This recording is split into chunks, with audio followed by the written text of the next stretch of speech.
What do you think would happen if I try to combine two currents? I have I1 and I2 kind of meeting up at a junction or a node, and then together are kind of flowing off in the direction of I3. And I find that thinking about circuits is really powerful if I think in analogies. And so I will think about this as like two roads are merging together into one road, like would happen as you get on a freeway or something like that. And kind of conceptually, I know that I'm going to expect, say, I3 to be bigger than I1 and I2. So that's going to rule out, for example, C or D or even E, right? All three of those are kind of out because they're not bigger than the original currents that I started with. You might think that I need to multiply them together, but if you quickly check the units on that equation, it doesn't work out.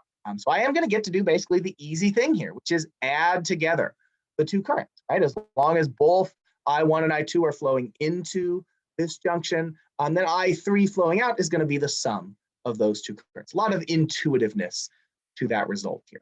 We will formalize that result with something called the junction rule, which again, if you've taken another circuits class, you might have seen called Kirchhoff's junction rule. Kirchhoff was, again, another pioneering scientist in the 1800s. And the junction rule, rather than being based on energy conservation, it's based on charge conservation. There's only so many charges inside of the circuit, and they don't go away, and new charges don't show up in the circuit.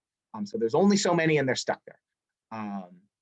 In a single circuit, like the one that you thought about over in Top Hat to start the day, and the one that we have a couple of slides back here, this kind of single circuit, the current is the same everywhere. There's basically nowhere for it to go.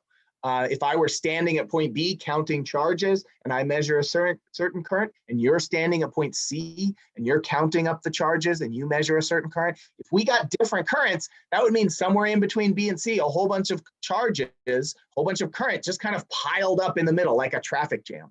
And if that happens, really bad, because we know that if a bunch of charge piles up somewhere, it can create electric fields that would mess with our circuit.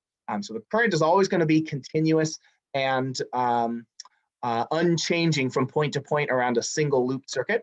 But if we have more than one branch combining, we basically have to add all of them up. So I usually will think about this as the amount of current that goes into a junction is the same as the amount of current that goes out of a junction.